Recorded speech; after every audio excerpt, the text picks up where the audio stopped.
All right, welcome to the second episode of the Sell That SAAS podcast. My name is Will Padilla, and I'm here with a new guest for the second episode, Sharif. Sharif, do you want to give a little intro about yourself? Sharif and I met on TikTok. This is our first time ever meeting, literally right now. So, Sharif, want to give a little intro on yourself, tell everyone who you are. He's the man. He's the best content creator on TikTok that I'm following. Over 80K. Just moved from Phoenix, but tell us about yourself. Yeah, definitely. I won't say the best content creator, but I do create content on TikTok focused on tech sales. So it's honestly been kind of a journey from my transition to doing real estate sales, to being a college student, to being a college dropout, and really how I broke in the tech field. And as well, I work in sales too now. So I work as a senior sales development representative.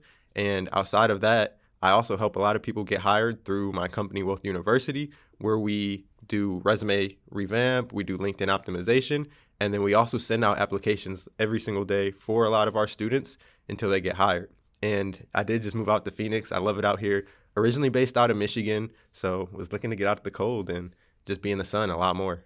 Yeah, likewise. I moved from Chicago, so Midwest. Same type of vibe, just trying to get out of the cold. Yeah, that gloom and doom is no joke. It's no joke, and it's the day after Thanksgiving, or no, Saturday. It's 2 days after Thanksgiving. It's like 65 and sunny. Yeah, so crazy. You can't really beat that. We'll get that in the Midwest.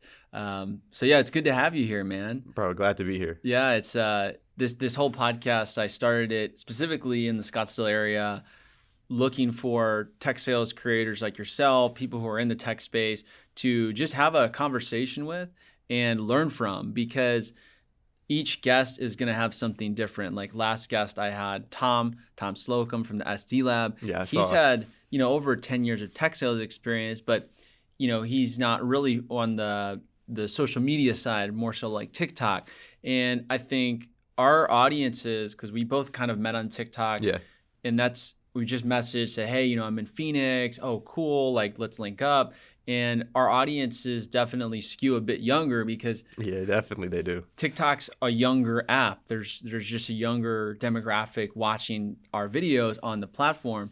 And so I was really excited to have you here to, one, just like talk about your content creation journey, hear where you're at right now in terms of like your software sales journey. But like, one of the videos that I saw recently, if you wouldn't mind kind of talking about that, is like, number one, like, how do you think of your content? Like, what's your, I guess, ideal, like when you make a video, who do you picture that video going to? Like, who is your ideal audience, and like what goes into that? Yeah, 100%. So, one, I was super excited when you extended the invite to just be on this podcast to talk about tech sales. And that's what motivates me to create content, is because I feel like it's not talked about enough. At least for me personally, when I was going through high school, even when I went to college for 2 years, I had heard nothing about tech sales ever. So honestly, when I'm creating my content, the person who I'm looking to reach is like my past self. Like, who is the person that I was a few years ago? What do they need to hear? And that's really who I'm looking to reach, like the person who is maybe in school, whether it's high school, whether it's in college, and they just don't know what direction they want to go in with life. Maybe none of the subjects in school are resonating with them. And maybe they're one of the people who, at least for me, I kind of want to be paid on my productivity. Or when I win, when I do a good job, when I have a good day at work, I want to be compensated a little bit extra, or at least feel some type of reciprocity from like the job that I'm doing. So that's really the people I'm looking to reach, is like anyone who just is looking for a little bit more out of what they're doing in life. I say tech sales is honestly one of the best career paths to go into. Tech sales is the best career path to go into. So what makes you say that? Because there's a lot of other sales jobs. I agree. And I've built my social media on that. My username is Sell That SAAS. So, that name was pretty much random. It's catchy though. I like it. I was just sitting down. My mom's like, I don't know, try Sell That SAAS. I was like, okay, cool. I'll really? Just use my and it stuck. Hey, golden name. Yeah, I guess so. But I'd love to know for you, like, what makes you say tech sales over any other sales role? For everyone listening who was your previous self, if you could talk to them right now. So I would say for 3 reasons, tech sales is one of the best sales careers. The first reason is the actual industry, or like the field. tech is growing exponentially with the way AI is changing every single day, with the way we have these cybersecurity needs that are really, really important that I feel like we're not even covering right now. Tech is always going to have a good career path. It's always going to have a really big need. So that's the first reason I would say, is just because the future we're going into has that need. The second reason is it has some of the best benefits and location freedom of like any job. A lot of times we've seen you can work completely remote. You can travel the world. It's just nice. And then the last reason, I'll just say the flexibility, but also again, like touching on that point of like you're paid more for what you're doing. Tech is one of the most lucrative careers. You can go the enterprise level where you're selling giant solutions to giant companies and you're paid pretty good for it.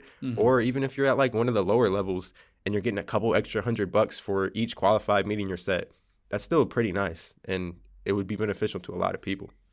It's pretty legit. So where, if you don't mind me asking, where were you before tech sales? What were you doing? Yeah, so before tech sales, it was like 2020, right when the pandemic hit. I was in my second year of computer science at the University of Michigan in Dearborn. And like we were quarantined. It was just tough. It's terrible. Calculus 2, I couldn't study. Like my dad was downstairs playing music. My brother's playing like Fortnite, like screaming, yelling, like, on me, on me. I'm like, I can't study. It was tough. So I'm like, let me stop wasting my time. I actually had my real estate license and I sold a couple houses here and there part-time. Nice. So I was like, let me just try and go full-time with it. The interest rates were the lowest we've ever seen them in like 40 years. So true. So it was a really big need. And I just made this decision. I'm like, I'm going to move out. I got a studio apartment and I started selling real estate. And then I worked at Amazon warehouse like overnight full-time. Wow, man. Just so I could kind of pay the bills because real estate is commission only. So facts. Dude, that is like, that's a story that I can only imagine. My girlfriend's a bit younger, so she went to school during quarantine and COVID as well. But I am 27. Okay. So I went to the University of Missouri University of Missouri High School when COVID wasn't a thing. So I didn't deal with COVID in school. So I can at least imagine and really understand from your point of view, like it'd be hard to go to college in your house when you have impossible just chaos going on. Like you mentioned your dad, your brother, whoever else is kind of in and out of the house. And then not to mention, you can't leave the house. Yeah. You can't even go to a coffee shop to hang out and work. Learn, be around your peers. And like the hardest thing for me, I feel like I only made it past like that first calculus 1, like those first classes, because I was going to the math lab at library every single day, like sitting with my other peers. We would do study guides and all that together. Like those classes and those majors are so tough for some people that you have to have like that group synergy to be able to make it, or you get left behind. I mean, it's so true. Like the in-person learning is like unmatched. Like when I was in college, I would meet up with my friends. We would do 4 to 5 of us just kind of hammering out all of our work, and we would go to the library. My routine and my friends would show up at like 3:00 on a Sunday in the afternoon with like a huge cup of venti coffee and probably have 3 or 4 throughout the night. And we would literally go till like 2, 3 in the morning on Monday. What? And we would just get all of our work done. So I was in like different capstone groups and things like that. But dude, if I had to do that remotely, I mean, it was definitely a fun time. If I had to do that remotely though, number one, I wouldn't have the motivation. Facts. Number two, the work wouldn't be as good because I'm learning from my other peers of like, okay, what do you think we should do? Okay, well, this is what I think. Zoom is cool, but it's not the same. You just lose touch of that, and it's just not the same. So that is props to you, bro. Like Thank you, bro. For doing all that, like getting real estate, overnight Amazon, and now in tech sales. Like it is pretty life changing, man. It is. Like, it's insane. The tech industry is just it's life changing for me too. Like I thought, for the longest time, and this isn't like a flex, but for the longest time I thought like there's no way I'll ever make over $100,000. Yeah. Like genuinely, I was at a staffing job where I'd do like door to door. I'd show up to these big CFOs, businesses, try and get a meeting with them to pitch my staffing services. And, they're like, oh, well, you're good making like 50, 55. Like, that's good. Like, you should be happy with that. And like 100 seemed so far out of reach. Yeah. And then I knew parents who were like, in their 50s and they just hit 100 grand. And I was like, well, do I just have to work my way up and, hit 100 in my 50s? And I genuinely thought that. Like, Yeah. I was like, totally. It's not realistic, and like most people don't know. In maybe 2 years in tech sales, you almost can make 100,000 a year, like in your sleep. He's right. He's actually right. There's obviously a lot of work that goes into it, but I thought the same thing. So when I heard about tech sales, it was like 3 years ago. My uncle was working at a software company. I heard he made a lot of money. He worked at McAfee Security, and I never even called him. All I knew was he made money, and I looked at his LinkedIn, and I was like, all right, I'm gonna start looking at tech jobs. And I applied at only tech jobs. And like, I think I want to do tech. I'm just gonna find a tech company to work for. And this was like early 2020, like right when the pandemic hit, like April of 2020. It's like right when the pandemic hit, I couldn't go into work anymore. So I said, I'm just gonna find a tech job. And once I even got in the tech job, I remember when my account executive said, like, how much do you want to make? And this was like 6 months into us working together. And I was like, genuinely, I was like, I don't know, like 60 or 70. And he's like, what? And I was like, he's like, you can make over 100. And I said, I literally looked him in the eye and said, really? And he goes, It's yes. crazy. He's like, yes, dude, you can make over 100 here easily. He's like, within your first year. And I was like, in disbelief. And it's like a mindset shift. It's a mindset. I didn't believe it actually until I subconsciously just did it. I never said like, oh, I'm going to make 100,000, but it just kind of happened naturally as I was just so in love with the work, in love with the tech sales process. So like, dude, like I think we are similar in that where like we didn't come from like some flashy Ivy League school, went right to Microsoft as an intern and then got a big tech sales job. Like we did other things before it that like made us so grateful for tech sales. Right. There's low-key two things I want to hit on that you said. So the first thing is, I'll start with the shorter thing. The first thing is like that you mentioned like a full immersion into your tech sales role, like once you broke into it, which I think is crucial for you to be able to see success. So what are some things that you did to just not get distracted and maintain like that intense level of focus so that you can stay in your role and have some longevity like in the career? For me, I'd say like I really understood my product. So I'd meet with my account executive all the time of like, what are we really selling? And then taking it a step further and meeting with customers. So listening to customer calls. I love that. Right? Yeah. Like you can go on like your Gong recording or Clary recording or whatever, Chorus, and listen to customer calls and like listen to their pain points. Like why are they actually buying your software? Like what is the reason that they're buying? I know as sales reps, we have our reason why we want them to buy. But once I understood like, okay, this is what their pains are. This is why they're buying our software. I started to get laser focused. And then another thing that I did was I always tell people I never had a hit list for my accounts when I was an SDR. But what I did have was I had every account in my name was a hit list account. So I had 250 accounts. If any of those 250 accounts booked a meeting, it was going to be a fire qual call. Like they might DQ on budget, but they were the, I guess you can call them ideal customer profile type of prospect where if they booked, I would have a good conversation. So I had a higher, my messaging was more relevant to the prospects. I think that's what helped me excel pretty quickly was understanding who our buyer was, what their pains are, and then targeting those specific prospects. I love that. I've seen similar success like in my SDR roles. So it's compounding on those small wins. If you see something, they set a demo, literally just go try and find or replicate that ideal candidate. So look for companies who have a similar employee size, do similar revenue, have like a similar need, and then just call them up like, hey, I actually had a conversation with X, Y, and Z. They were facing these problems. Are you seeing the same thing? That's right. Literally. Perfect.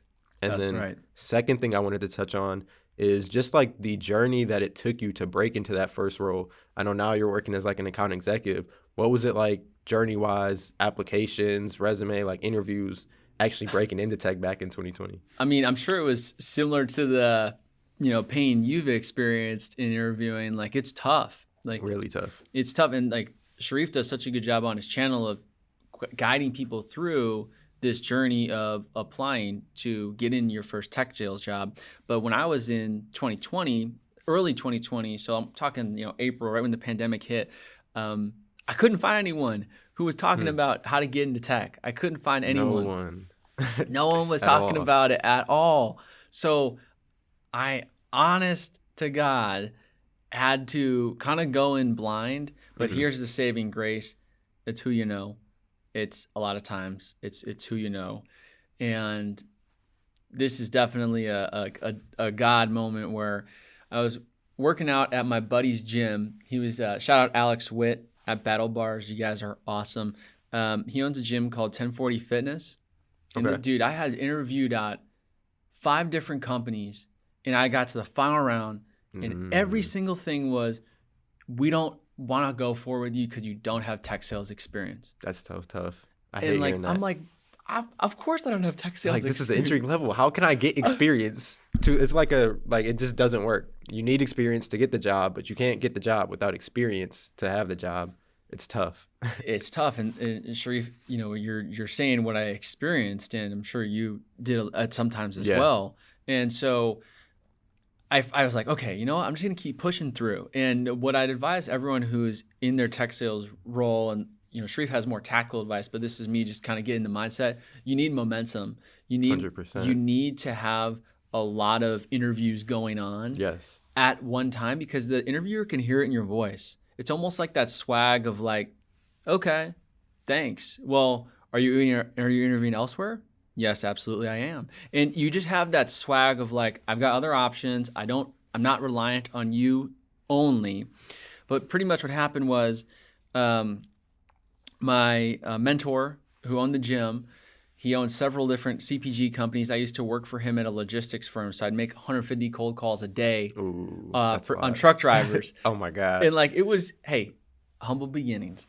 And he's like, dude, there's this company that I'm gonna purchase for my brands called Grin. And I said, no way. And he said, yeah, dude, I think like you should check them out. Like, I know you're interviewing for software, but just like check them out. Didn't even know they had a role. Saw on the website, remote, business development representative. Got the first interview. Once I got the first interview, dropped the name that, hey, my mentor is someone who's going to purchase about $35,000 worth of your software. Yeah. And they said, oh, well, he hasn't bought yet, has he? I said, no, he hasn't. And so they're kind of like using me to get him. and both of us at the same time. So he ended up being a customer. He's very happy. No longer with us, but they're just shifted away from using influencers. But I got a lucky break by having a mentor who basically, he didn't refer me, but it was another thing I could pull from of like, I know this person, this is why I'm here. Yeah, I love that. And you mentioned like God, you mentioned like even just like how things work out, having that swag. And it kind of all comes down to like a numbers game and just having things align like the way the universe is. When that opportunity came, you already were doing a bunch of interviews. You already were putting yourself out there. That's so it's right. Like, as soon as that perfect opportunity came, then you got lucky and everything just worked out. So it's like I tell people, when you're trying to get hired, you have to be doing multiple interviews. And what I've seen help myself and honestly help a lot of people is recording your interviews. Okay. So you can kind of compound off of those wins of, it's like how an athlete will review their film after a game. Yes. Whether it's a good game, good interview, bad interview, you can just go back, sit, listen to it, see what you did well, see maybe what you should have researched more or prepared better for the next interview, and then take all of that momentum and energy to the next company that you're going to interview with. I've seen it help countless people. That's it, and it's very true. The momentum. So you talked about like, okay, you got a lucky break, because it's true, right? Like in if you only tell the last part of the story, you say you got lucky. Facts. But what you didn't is the 40, 50 interviews. How many?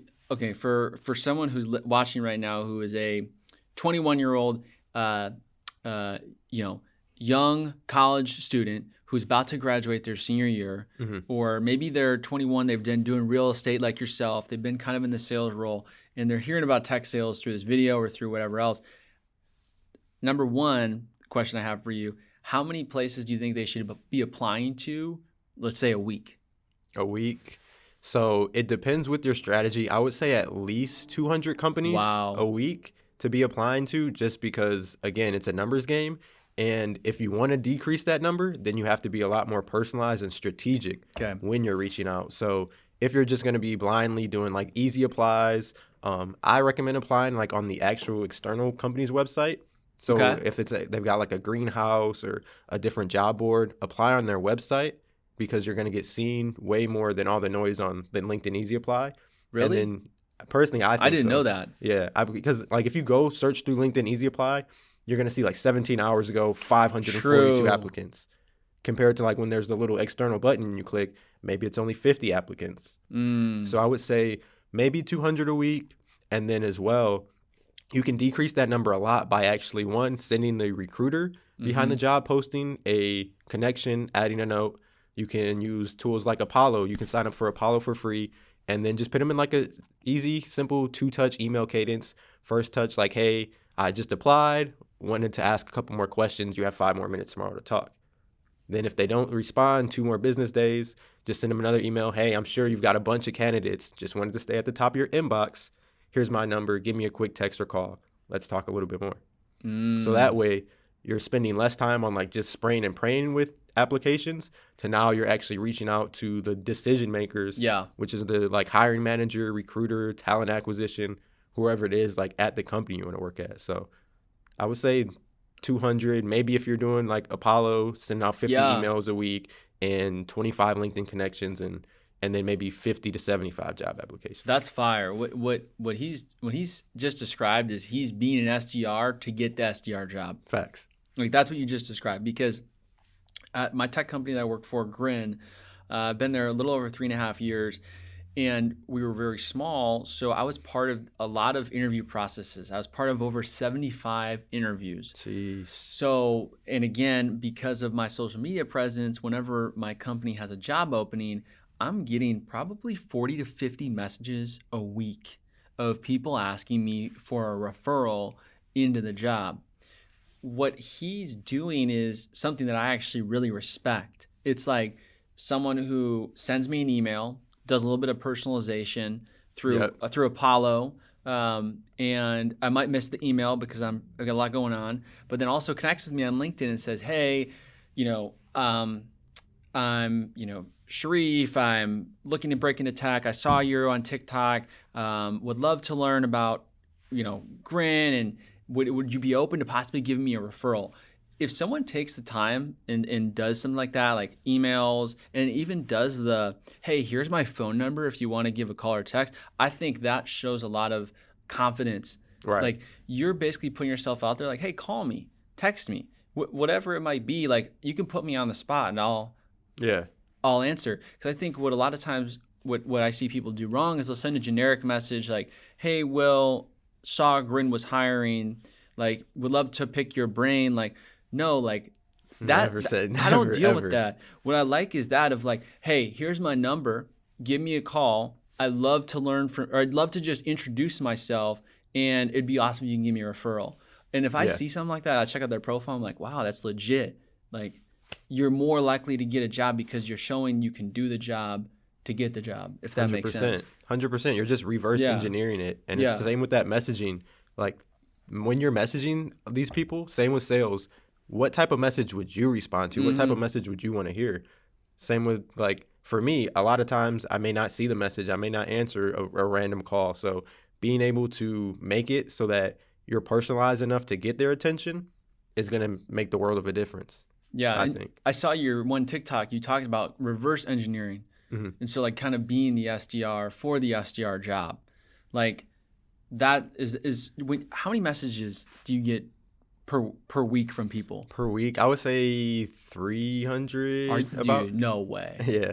On TikTok? Between TikTok and TikTok and Instagram, Instagram? I drive a lot to Instagram, and then I get them on LinkedIn too, because I try and go Oh live every my. day and do like a LinkedIn review, for like people who just want to jump in, drop their name on TikTok, and then like we'll go over their profile, give them some tips. So like between LinkedIn, TikTok, Instagram, and then like my cell, a lot of messages. Bro. Yeah, it's tough to answer them all. That's insane. Do you have like a VA or anyone that helps so you? now I've got a great team. I've got a do? couple like operators at Wealth Cool. University who will help me answer the messages, like help make sure we're bringing on new clients and just helping people, giving them free game too. Really? It helps a lot. Dude, like that's a lot of people. Yeah, I used to try and do it all myself, and it was like impossible. My gosh. I Yeah. mean, dude, like that's crazy, bro. Yeah, I know it is. Oh, wow. I'm just kind of taken back because I get messages, but not like that. Not 200 to 300 a week, not even close. I'm talking maybe 10 to 15 a week on TikTok. LinkedIn, I get a lot more because I'm starting to grow that. Yeah, I saw you got a pretty big following on LinkedIn. Thank you. I'm trying. Yeah, Really, I need to get more active on LinkedIn. It's a challenge. My buddy Vin, shout out Vin Matano. Do you know Vin? I don't think that sounds familiar. He's a tech sales creator. He's at Demand. Oh, I did. I saw some of his stuff yesterday. He's a cool kid and cool guy. His editing's fire. He's like older than me. I think he might be same age, but he like visited me out here. Or he came out to Scottsdale and we did a couple of videos. And he's like, dude, you should really think about growing your LinkedIn. And at the time, I had like 4,000 to 5,000, and I was like, dude, why do I need to grow my LinkedIn? Like, I genuinely was like, TikTok's my where I get all my stuff going on. Why do I need to be on LinkedIn? He's like, dude, just try it. Like, please, like, you need to grow your LinkedIn. And because of that conversation, I started posting more.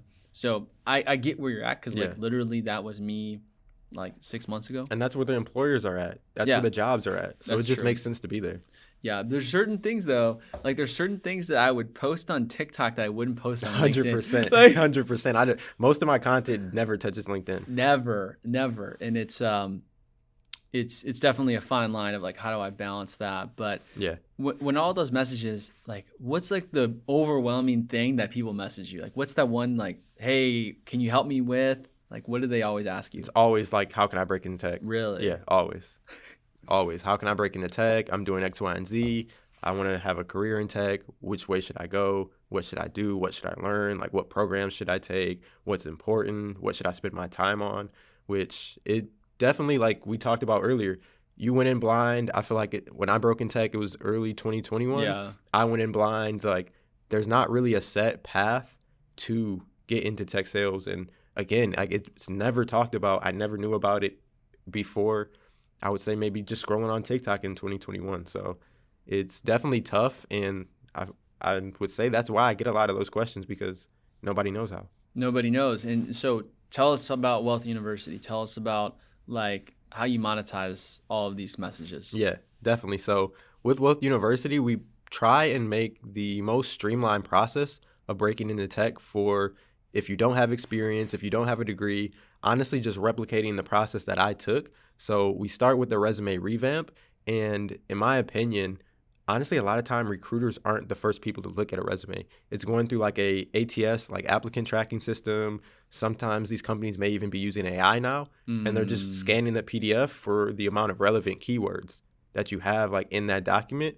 So I always recommend having a professional summary, having a cover letter attached to your resume PDF, and then again, just piling on as many numbers, as many metrics you can if you have recent sales experience or whatever experience, even if it's customer service and you're working like at Target. How many people are you talking to a day? How many conversations are you having? Are you upselling them on, say, the Target credit card or just things like that? Same with like just numbers and metrics. How many cold calls, outbound touches, how many appointments are you setting? Even with real estate, like if I assisted or set an appointment for somebody and they close the deal, I'm going to say I assisted in generating that $200,000 in revenue. So resume-wise, you want to have all those numbers so that you can then be a top candidate. And what Wealth University does is we do weekly group calls. We've got a free community and then a paid community. And within our free community, I'm not sure if you've heard of Glen Coco. Glen Coco? Yeah. You know Javier? I don't. Dude, he's one of my buddies. He literally he helped found it. Really? Yeah, cool. man. I was just talking to like their partnerships manager, Rit, and we were just talking about like I'm gonna connect you guys. Definitely. He's out here in Scottsdale. Okay, perfect. Dude, that's such a small world. But go on. That's Glen Coco. Yeah. So Glen Coco is a free platform. It's honestly like the Uber, Lyft, or like DoorDash for software sales. Yeah. Anytime you want, you get on there, start making dials, and they literally will pay you hundreds of dollars, if not thousands, just to set qualified meetings. So the person doesn't have to buy anything. They just have to be the decision maker, and they have to show up. If those two things happen, there's money going to your account via Stripe, same day, next day. It's crazy. And what a lot of people don't realize is if you have absolutely no experience, you then can add that to your resume as relevant experience. And there's like 20, 30 software companies on there in a bunch of different industries, B2B, B2C, that then you can gain and add that experience. So you have that abundance mindset when you're going through the interviews of like, oh, hey, we're looking for someone with more tech sales experience. I don't see you have any full-time roles. Oh, I called on Glen Coco. That's easy. I set X amount of appointments in a couple hours. What's the next question? And then just kind of move along through the interview process. So that's kind of the second thing that Wolf University does is we'll do group coaching for interviews. So good questions to ask, how to do research on these companies, what are good ways to answer their questions, and then two, like dancing around the salary question, how to not say a number first, how to not lowball yourself, never say what you made at your last company, and kind of just move along in the process. So like being transparent, let them know you are interviewing with some other companies. That being said, you really enjoyed the conversation and you would love to move forward, and then just ask what the next steps are. A lot of people don't do that. Like they'll get to the interview, the recruiter says, do you have any more questions for me? And they say no. And in the call, like what was the point of having the 30-minute conversation if you're not going to close it and set up the next steps so that you can eventually get paid? So that's pretty much kind of what we do in the free group. I've got a lot of my scripts for like cold calling on Glen Coco. We try and set these people up to gain that experience, earn some money, so then that they can pay for the private group where we will send out daily applications for them using like a Google Docs tracker, using a team, using some AI, and pretty much just, again, like coaching, helping you prepare those different documents until you get the role and the offer you're looking for in tech. This is like so interesting to me. Like it really is, because I just feel like there's such a need for this type of content. Like that's why like your content hits, dude. Yeah. Like, cause like there's this whole group out there who wants to better themselves, and like you have your paid for Wealth University, but you also have your TikTok, which is free. Like people can literally just go on there, like watch his videos. Like I even watched his recent interviews that you did, that you talked about, like how to answer certain interview questions, like how to go around the salary thing. Like that's very tricky for a lot of people. Like we talk about tech, there's so much tactical stuff, but like how do you even get in? Like that's the hard part. The hardest part of it. The hardest part. And what he was saying, what I really liked was like at the end of the interview, like you have to close it. Yes. And like for me as an account executive, when I'm with someone in a demo, or let's just say a qualification call, and I think, okay, they're a fit for our software, I'll say, hey, typically the next step is to book a demo for 45 minutes. What is a good time, daytime next week? And I'll lock it down. If they tell me, if they hesitate on the demo, like I'll have a bit of a, okay, like out of curiosity, like I have a couple lines. Like I'll say, hey, may I ask what the hesitation is? And then start to kind of unpack that. And if they say, oh, well, we're just this, that, and the other, I'll be like, okay, is it typically when someone says that, it means number one, they're not interested in Grin, or two, this just isn't a priority. Which one is it for you? So like I'm starting to like, I dude, because you have to close it. And like for you as the interviewer, you can say, hey, when would be you can say a couple things. You say, when should I expect to hear back from you? Would it be fair if I reached out on this date if I haven't heard back? Yeah, that'd be fair, because no one's going to say that's not fair. Yeah. Because then they're implying that you're an unfair person for saying that you want to follow up with them on Wednesday when you had the interview on Friday. And what you're doing here is you're showing the sales recruiter, at least from my perspective, of like you are a sales rep already. Like you're already gaming the system. You're already saying, I'm going to set next steps. I'm going to follow up with you. Like these are all things you got to do in sales. Yes. And there's a few things that Will mentioned, and maybe like the common eye wouldn't notice it, but I would notice it, or anyone in sales notice the open-ended questions. He's not using any yes or no. Like when he was talking about the demo and going for the appointment, hey, I've got some time either next Wednesday or next Tuesday. What works better for you? He's not just asking, hey, can I move to the next round? Or, hey, can we set this day up? Or can we do this appointment? it's easy for someone to say no. Most people like to say no. So having those open-ended questions of like the who, what, when, where, how, why, I love how you're asking those. And those are the most important things when you're trying to close off the call, is like just leaving it open and encourage a conversation. Yeah, dude. So I appreciate that. When you're in an interview and it's time for that last question, hey, do you have any questions for today? And then you know, give a couple questions. And what do you say, like, you know, for a recruiter, because I'm sure this happens to a lot of people. What if a recruiter's like, yeah, like, you know, we have a lot of candidates, and, you know, we'll get back in touch with you hopefully soon. Like, what do you do there? Like, do you just kind of let it be, or do you have any, like... Yeah. So, I mean, obviously it depends a little bit on like the situation and the questions you ask to lead up to that. But when they say that they have kind of, whether it's, oh yeah, I have to talk to my team and ask them X, Y, and Z, or we've got 5 other candidates, I asked them, well, cool. Again, like just being transparent, I'm interviewing with some other companies as well. And I did really enjoy our conversation.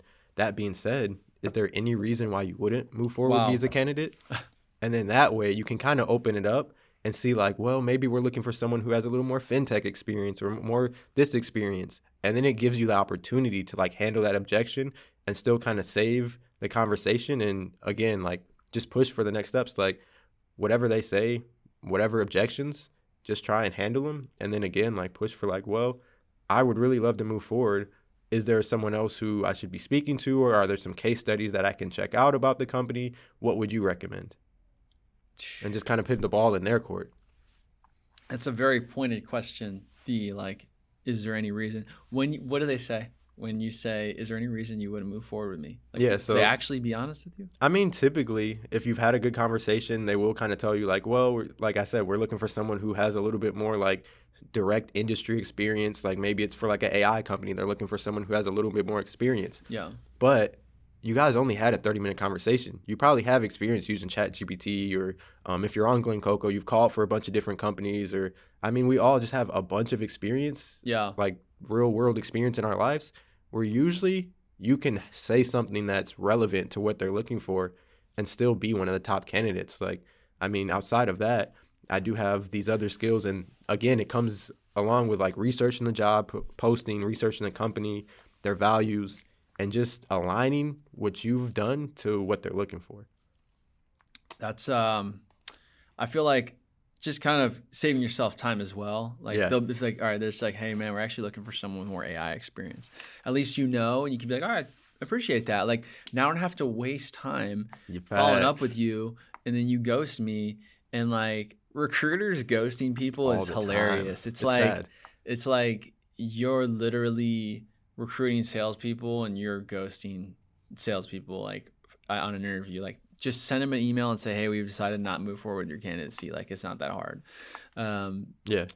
And one thing I wanted to ask you before this that I'm now thinking about, you mentioned something about hybrid versus remote, and I saw one of your TikToks and you said it's really competitive for remote roles, which is true. Yes. Consider a hybrid. Do you get pushback on that? Like, what is your take on hybrid for someone who's trying to break into tech sales? Like, it does, to me at least, sound like it would be easier. Yeah, so I think the competition is a little bit less for hybrid roles. Okay. At least my recent experience. So I just started a hybrid role out here, and it took me from the time I had my first interview to when I was actually starting like 2.5 weeks. It's fast. Yeah, which for my previous roles that were remote, it was usually like 30 days, if not a little bit longer. And everyone wants to be remote. Everyone wants to be from home. But what I would say is if you're just starting out in tech, you're going to gain so much more from being in a hybrid role than being in a fully remote role. I've set like 6 demos in my first month in my new role just because I've been able to listen to other people calling, hear them handle objections, do like live group calls together. So I would say it definitely will gain you a lot more experience. You'll be able to ramp up a lot faster. And a lot of these companies pay the best when you're actually in ramp. Really? So like, yeah, what I've seen at least. Yeah. So I would say it's beneficial, but I mean, there's nothing compared to the freedom of being like fully remote too. True. So my one caveat, as long as the company is paying you good enough, if you're in like a hybrid or fully in-person role, because you are going to waste more time sitting in traffic, more time getting ready, and you got to maybe pay for gas, pay for lunch. Yeah. Like that's less time that you can spend on doing other things that will earn you income. So as long as it's actually for a role that has a good enough pay to where you're comfortable, you can survive, and like you can focus and lock in on now, let me make these commissions, let me make some sales so that I can have some more like freedom and just breathe. For sure. What's your hybrid schedule right now? Like how many days a week do you go in the office? So usually it's 3 days a week. It's like Monday, Tuesday, and then Thursday. So it's nice to be like Wednesday, which is like the middle day of the week. You're at home. Friday, end of the week, you're at home. Yeah. But Who the hell wants to be in office on Friday? Yeah. It's like, gosh. But I mean, it's pretty flexible. Like this week, being that we had the holidays and stuff, Monday was the only day I went in. Nice. So, Okay. yeah. So they're chill. Like they're giving you like the ability to just work remote, like when, certain days. I think that makes sense. Like to me, at least as someone who does hear everyone say, I want a remote role, like all that stuff. Like I've been remote for 4 years, but I also go in the office about 4 times a week. I have a WeWork pass. Sweet. So I go there 4 times a week. So though I don't have a team there, which sometimes I wish I really did have my team, I'm still in that office atmosphere. And I'm around, there's 3 other tech companies there. So I'm always interacting with other the SDRs, AEs. seeing And what's so going like on. they'll see me in the open room making cold calls or, go in the room, running my demos, and we'll talk. And I was like, hey, what are you doing today? Oh, hey, working on this deal. So like I still have that office vibe. Yeah, like camaraderie. I can't just sit in my room and like make cold calls all day. Like sometimes I can, like it really depends, but like I usually have to be in an office setting or in like type of coffee shop where there's a bunch of work from home people. Like I just can't thrive just like sitting in my room. Like Yeah. I don't know. I've seen like some of the days when I'm remote, I will set more demos or just do better. Like sometimes be able to get more dials. Because when you're in person, you may get interrupted or distracted or pulled into a meeting. So like those are the only 2 things. Like you just got to balance it of knowing like, hey, maybe if I am going to be in person, let me go grab a little office or a little cubby or just try and get like, be intentional with your time. So if you're not time blocking, it's going to be tougher, whether you're in person, whether you're remote, wherever. So as long as you're time blocking, and then you can have 30 minutes or 15 minutes, like just gap in your time block, like go talk to your other coworkers, go see what they're working on, see how you can improve too. Yeah. Out of curiosity, is there anything that you really want to talk about that we haven't talked about today already that like you had on your mind? So I would say the biggest thing that we haven't talked about, I mean, we're kind of talking about it now, but just diving into like the remote versus the in-person and hybrid, because a lot of people are completely against like return to office, in-person, hybrid. And the only thing I wanted to add on that is like, if you're trying to get a remote job and you're spending all this effort, you're spending all this time and your energy, like you better do good once you get that remote job, because if not, it's going to make it easier for these CEOs and the people who are in charge of these companies to make these return to offices mandatory or make these things like needed. So for all you guys who want to keep things remote, keep things the way that they have been, because you can do the work from anywhere. Yep. You actually need to be doing the work. I see a lot of people where they just want to work remote and then they want to just chill back, take a nap, like go to Target, like just do a whole bunch of other stuff that's not important to the job, and it's always going to come back around. So that's the biggest thing I would just add. It always comes back around, and in this hyper competitive market for talent and for revenue, like tech companies are desperate for revenue. Like they need money, like they need closes. And 2 years ago, you could have maybe gotten away with the Target runs, naps during the day. 2 years ago, I feel like you get away with anything in the economy. They're straight just printing money out of thin air. Straight up, they're printing money out of thin air. That's why that's why everything's so expensive right now, is because they did that. But that's a whole nother issue. But like for work from home right now, like you are under a close microscope. Like companies care about one thing. And honestly, bro, like this is a hot topic that like my company is starting to look at, is like number one, the most thing we care about is revenue. Does it create revenue? If so, get it done. Facts. Second thing they're looking at actually is SDRs who book demos. They're like, okay, great, you got a lot of demos, but they'll kind of look at like your accumulation of like 3-4 months, and they'll be like, how many of these demos actually closed? Yeah. And if like none of them closed, they're going to have a conversation with you of like, what's going on? Like why are all your demos getting DQ'd? Like, who are these people you're reaching out to? Like, Yeah. are you just throwing a meeting on the calendar to throw a meeting Yeah, on the because they calendar? said yes. Right. And so now it's getting a little bit more of like, okay, we know you're not closing, but we need to have good opportunities come to the account executives because based on your track record, yeah, it looks like you've set a lot of demos, but now we're actually looking at how many of them are qualified, what's legitimacy behind these demos.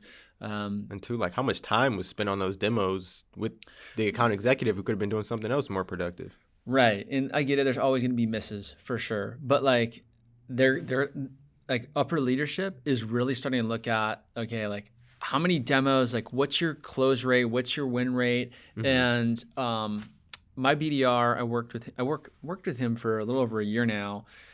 He's been at Grin like 2.5 years. And he's amazing. And the one thing that he reminds me of myself is because this is a game changer for SDRs, if you're listening. The one thing that helped me change my behavior as an SDR was instead of looking at it as, would this meeting qualify?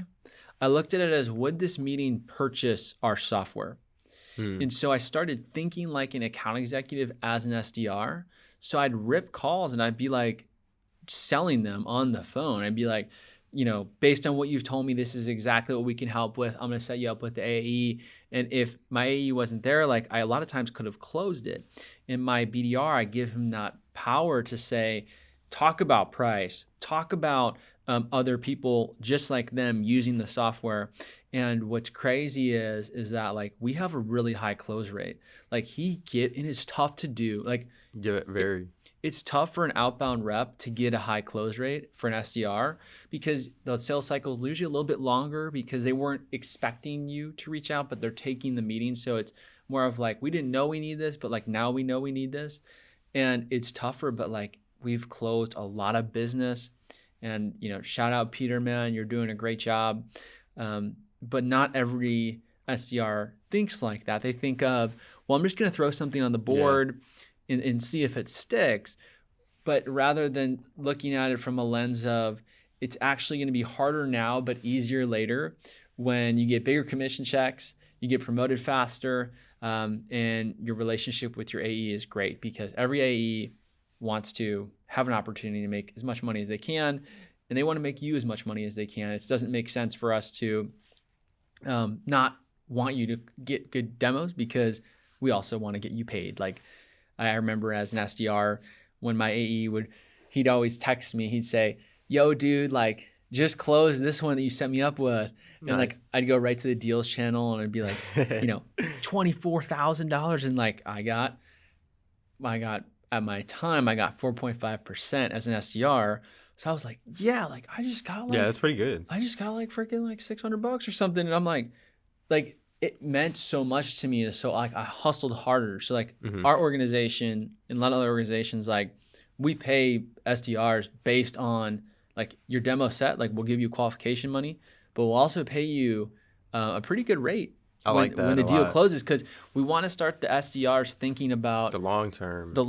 Like, okay, then this is just, it's just the facts. You have someone who technically all their demos get set and like they hit quota every month. They're doing good. They're getting their, $1,000, $2,000 bonus every month.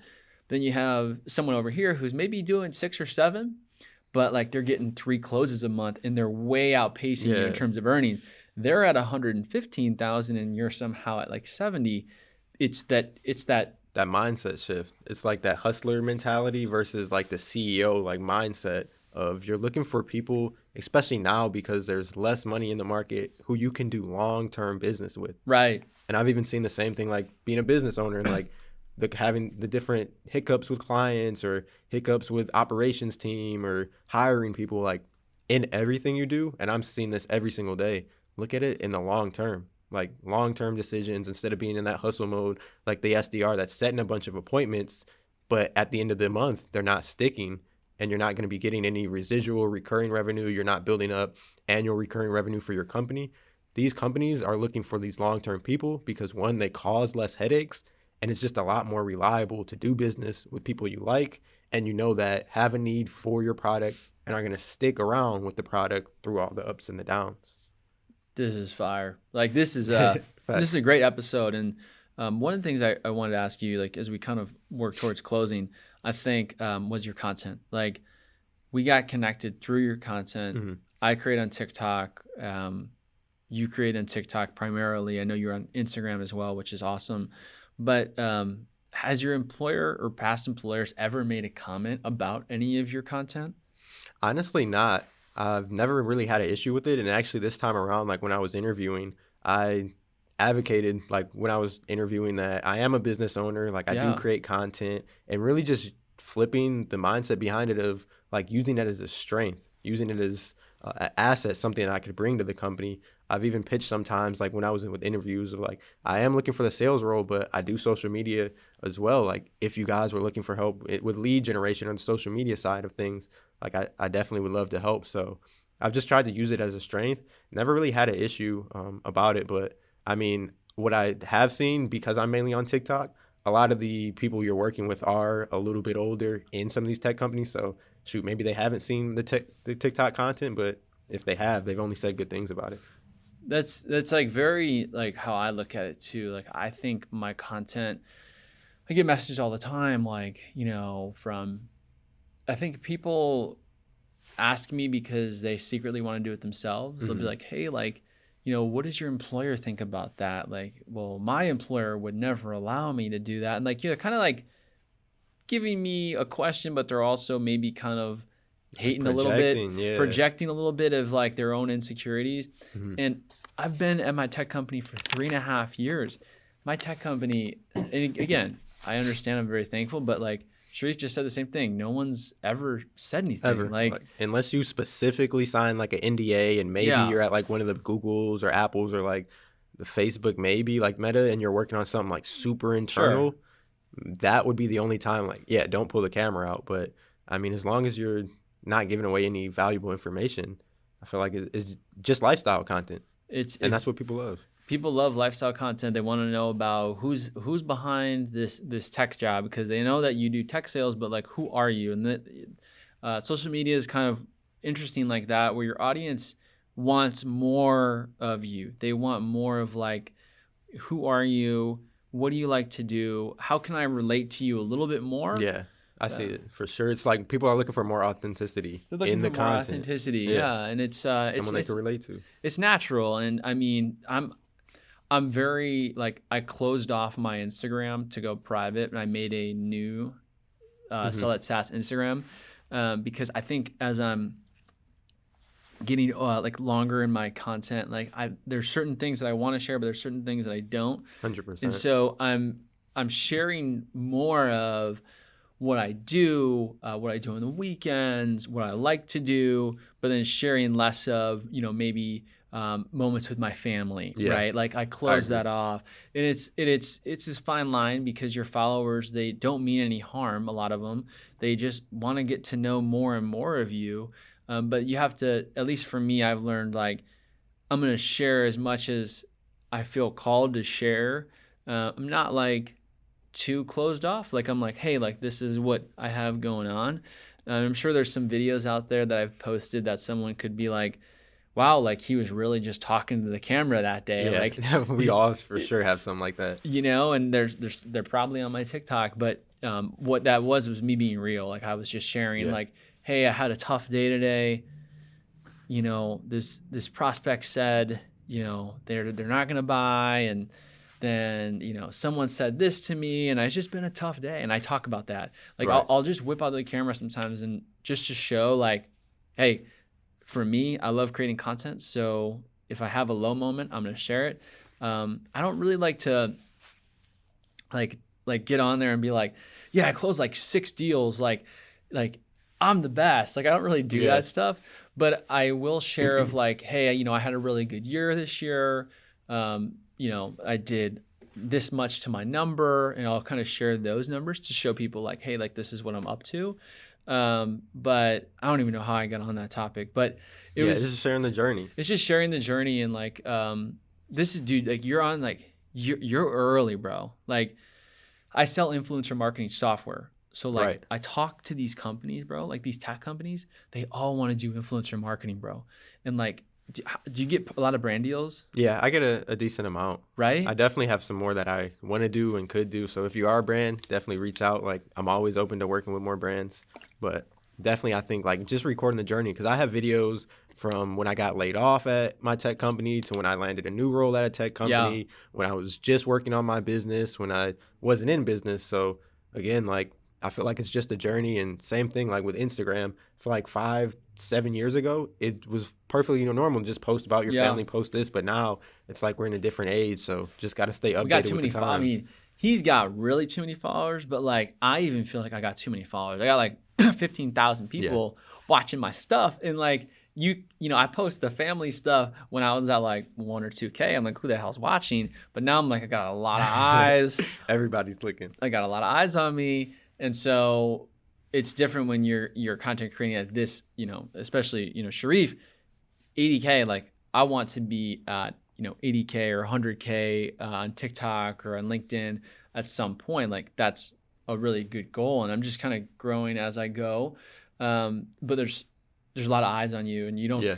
coming from a couple content creators, like it like I don't know about you, but like I'll even get stopped in like airports or like out in like Scottsdale or honestly like have people come up to me from all different types of angles and they'll start to stare at me like kind of like, and I'm like, do they Double know check me? like is that Like, do they know me? putting two and two And then they'll together. be like, hey, I follow you on TikTok. And I'm like, oh, what's up? And like, Yeah. they're like, I love your content. And like, it's always been so positive. But that is kind of a trip when you're walking through a public place and people are like, I know you, but I don't know you. Yeah. Yeah, I've And had that happen probably like 5 or 6 times where like people have came up to me. It's always been positive. always positive, by Always the way. positive. But Always you just positive. never know. Once you get to a certain number, like all you need is one bad experience. So you just have to be a little careful. You have to be a little careful. All right, to close, 2 questions for you. This is my kind of 2 questions for the SAAS podcast of Okay. like this is kind of what I kind of came up with as my 2 questions. Number one, who do you look up to the most in life? Who do I look up to the most in life? I would say I've got a plethora of mentors. One, like I've learned a lot from my father. He's been in real estate. He's been an entrepreneur and doing business for 30, like 40 years. So I've learned a lot from him.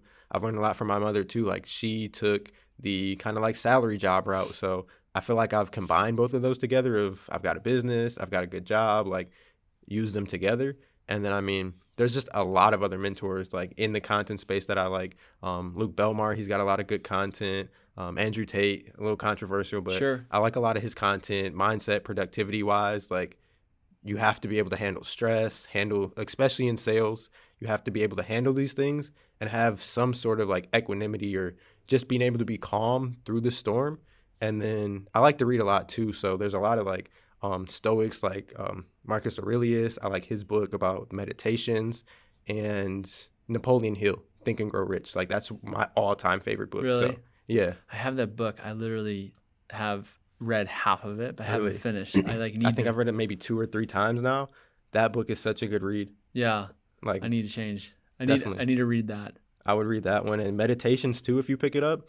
It's about stoicism. Yeah. But one of the biggest things I learned from it is just being calm through everything. So when you got a really, really good moment in life, just be calm through it because life goes in cycles. So same when you So have a true. really, really bad moment, it's easy to get down. It's easy to kick yourself.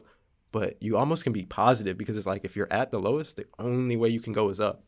So just being calm through everything, like for real, that's all you can do. Dude, I freaking got like chills from when you said that because when you're in the valley, you're in the valley. Man, That's the valley. You're in the lowest point. And if you look all around you, there's mountains. Like Phoenix is a great example. Like we're in a low, very low point. We're surrounded by really big mountains. They're 5,000, 6,000 feet, and the further up north you go, 11,000 feet. Like you're at the lowest point. It's only up from here. There's facts. literally, and I always love that about living out west is like you can literally conceptualize that.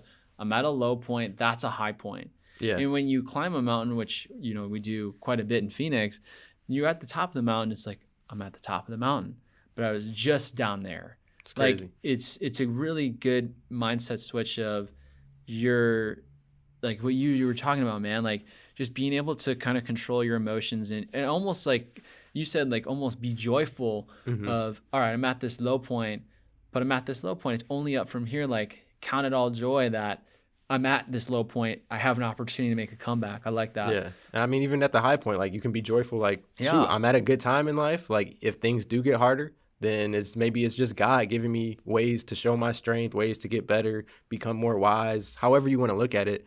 But as long as you have it in like a positive, good view, you're going to bring positive, good things towards you. So that's how I look at it personally. Dude, that's money, man. All right, last question. Number one mistake you see people trying to break into tech make? Number one mistake is trying to rush the process. Okay. That's the biggest thing that I see. And then second is like not being consistent. So I'll see resumes where it's just like they tried to throw it together. Like, I know you have the need. We all have the need for money. But the more time you spend on making sure all the little details in your resume, making sure you're really going through preparing for the interview, like just don't rush anything, because when the pressure comes, those little flaws are going to be seen, are going to be put under a microscope. So please just take your time. It will come, but don't rush it. Like that's the biggest mistake I see. Love it. Don't rush the process. This conversation's been awesome. Like I've enjoyed it. Yeah, man. Like honestly, like what a great way to first meet someone. Like Facts. I mean, we're both content creators, so usually we made a content creator, like they're usually pretty social like we are now, because you have to kind of put yourself out there already to begin with. But like this was awesome. Like this was everything that I didn't know I wanted to learn about you and more. And like, dude, we're going to continue our relationship. Here, bro. Definitely one of many. Yeah, man. One of many. Like we're going to be doing more of these, like have you back on the pod, be able to, introduce you to Javier from Glen Coco, a couple other things we got going on, and we'll for sure kick it. Where can people find you? Like for social media, how do they connect with you? What would you just kind of share with the audience? Yeah. So Sharif 2D on all platforms. That's SHARRIFF, and then the number 2 and the letter D, and just shoot me a DM, connect with me, and I'll see if I can help you. If not, just shoot me a DM, say what's up, and yeah, that's where you can find me, everywhere, all platforms. Let's go. All right, well, that is episode 2 wrapped of the Sell That SaaS podcast with Sharif. What a fun episode. So if you're into content creation, tech sales, how to break in, follow for more. It'd also mean a lot if you guys could rate my podcast on Spotify. Definitely appreciate you, Will. Yeah, bro. It's new, it's fun. So thanks everyone, and we'll see you in a couple weeks.